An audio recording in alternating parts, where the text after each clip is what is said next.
What's up, Renegade Nation? Before we begin the video, I'd like to give a big shout out to our most recent Patreon supporters: GXR7, Surrect74, Andrea Cassini, Swider, Aso Spades, and Scythe. Thank you all very much for your support, and if you want to support us on Patreon, feel free to click the link below in the description to find out more. Thanks again.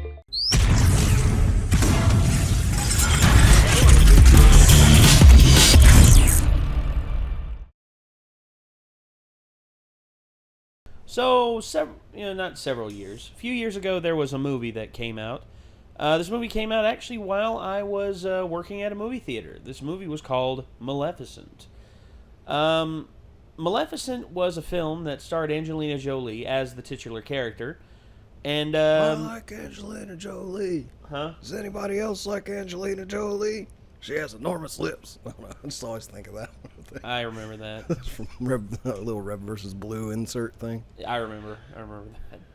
But I remember all these people saying, oh my gosh, she killed it as Maleficent. And me, I went and watched the film, and the film was okay.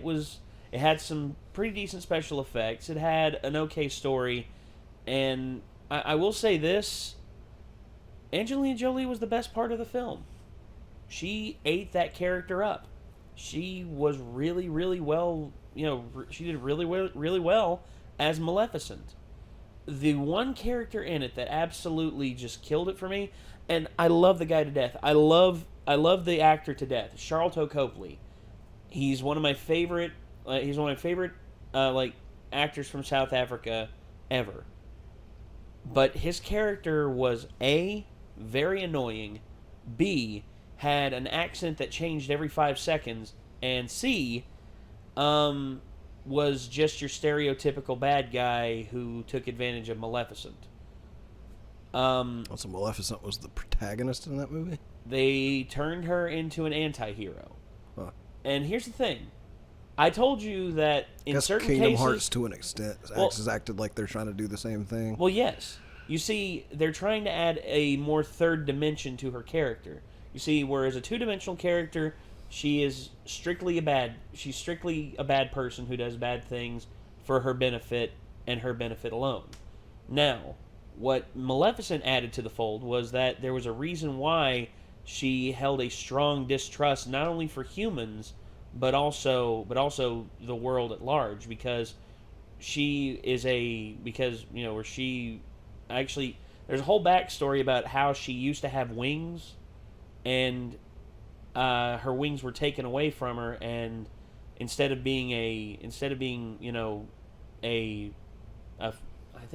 fairy? that she was do what? Wasn't she like a fairy queen originally? Yes, she was like a fairy queen, a dark fairy queen who lost her wings and instead was relegated to being a witch. And her character was actually interesting. I liked what they did. Does that mean that it takes away from the original Sleeping Beauty? I don't think so. I think if anything, this is a different way of looking at the story. Yeah, I like universe stories and stuff. Like stuff based around like the original more than remakes. Myself, honestly. Well, it's just like Kingdom Hearts. Kingdom Hearts is itself an offshoot of a lot of Disney properties. Yeah. Much like. It's a little disappointing that they straight up pretty much just inserts the protagonists into the original stories sometimes and don't change them. But I like it a lot more when they change it and make it its own thing within that universe. But it's still pretty cool. For me, that's a lot like for instance, the Tangled storyline. The Tangled storyline, they took out the thieves. They took out like the merry band of thieves who saved Flynn. And instead, it was just Sora, Donald, and Goofy. Yeah. That's one thing they took out that actually kind of made me mad. Although, I will say this, the continuations that they show in Kingdom Hearts, I like the stories that continue after the ones that we've seen. Yeah. Even though technically they won't be counted as canon in the Disney universe, they're their own separate thing in Kingdom Hearts. And I can respect that. Much like I can respect this. This is not a play on the original Sleeping Beauty. This is instead its own story. Like the returns to Halloween Town were really cool. Yeah, the Halloween Town films were really good. I liked them a lot. And honestly, man, I mean, you look at stuff like this. I see stuff like this, and I'm just happy that they're still using these characters in some ways, and they're doing some interesting stuff. And at least Sharlto Copley will not be in this one, because his character died in the first one. But at least we won't have to get Maleficent. It's like he was trying to do a mix between Sean Connery and South African. It was weird. Yeah. Don't get me wrong, I love Sharlto Copley, but that was not his best performance. Was not. But Angelina Jolie, on the other hand, she did fantastic. In which we now have the trailer queued up here. Let's give it a watch and let's see what happens. Here we go. 3, 2, 1. Oh, damn it. You start playing. 5 years ago, I thought I lost you forever. There is no curse that could ever tear me away from you. Will you marry me? Yes. Uh-oh. There she is. Mistress, I have a little bit of news. Don't ruin my morning.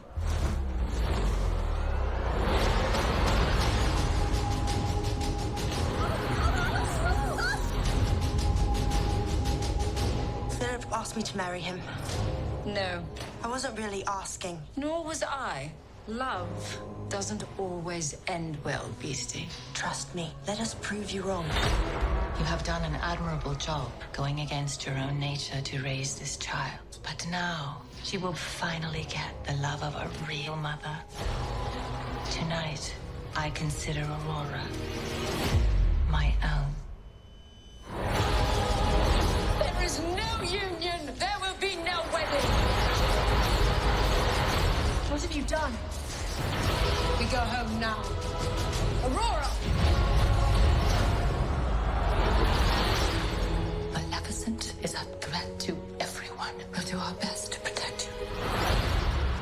Well. One can never be too careful.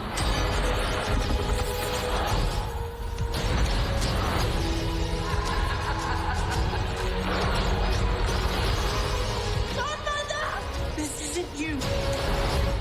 You do not know me.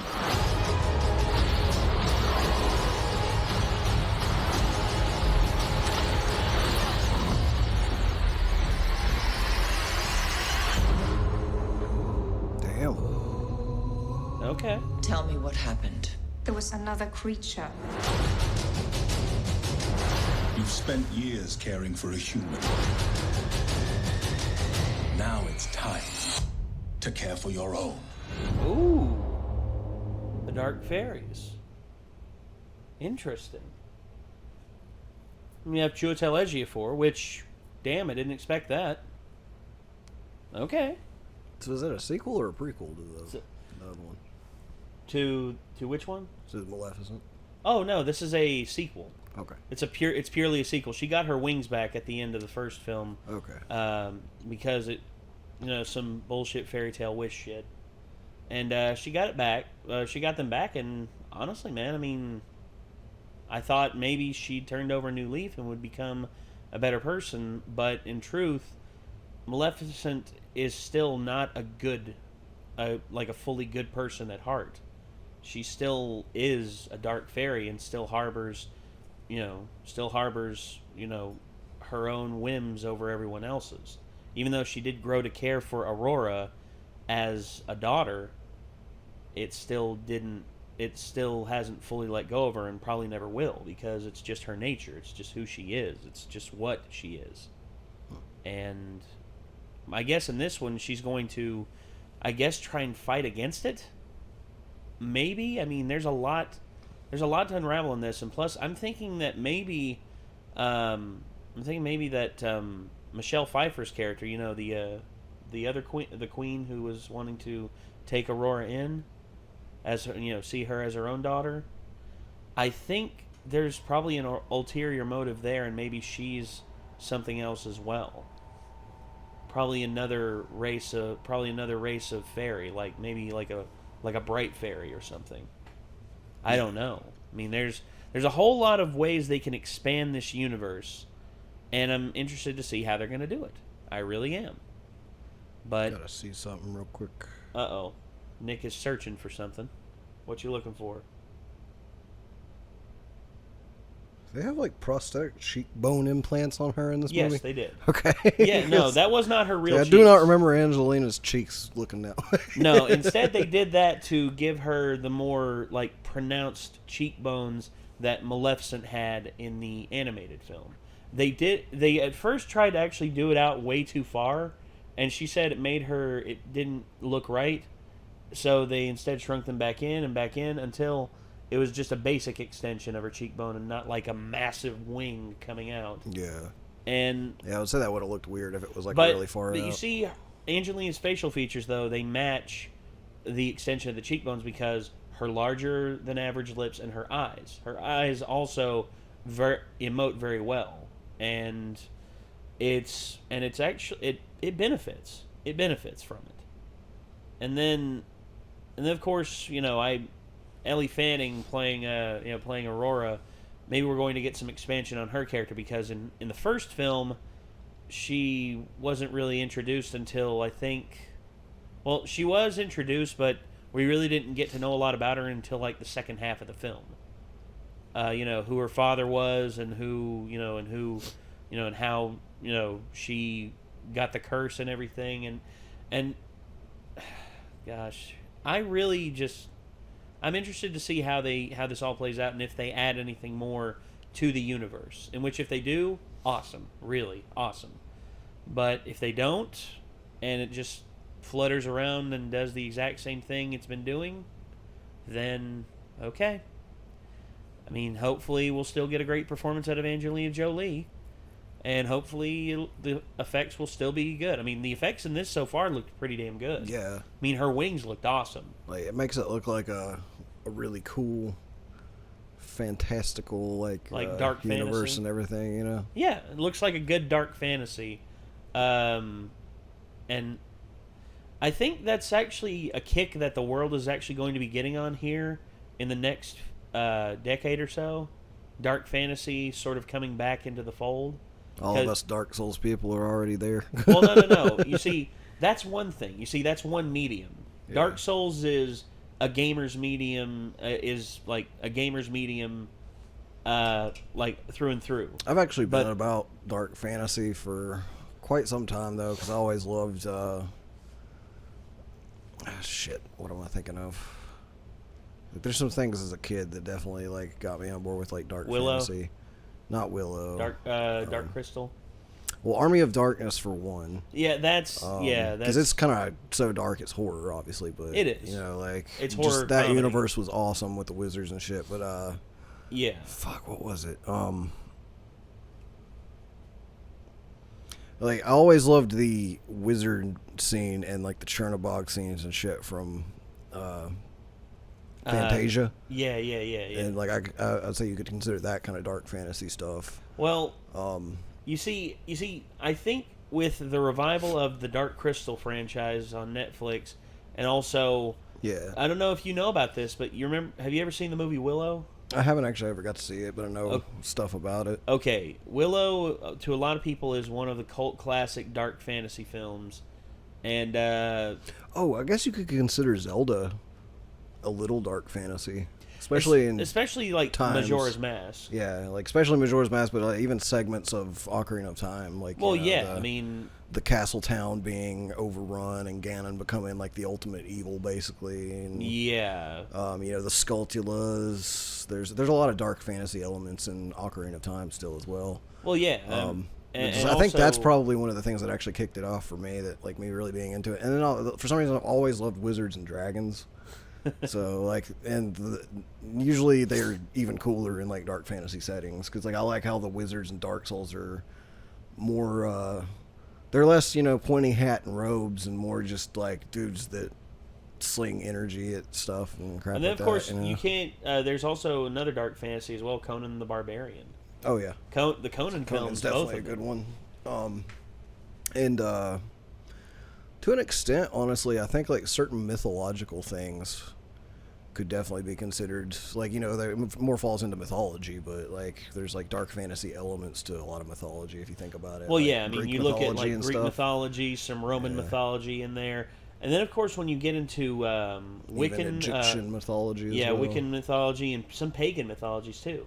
I mean, especially like Norse Egyptian mythology has, like, the Book of the Dead, and, like, it actually has, like, spells and shit in it. Yeah, it can resurrect people. And then, of course, there's also Norse mythology and, the concept of Valhalla, being a concept, one of the earlier concepts of heaven, and one of also the, Fenris and the giant wolf and all of that.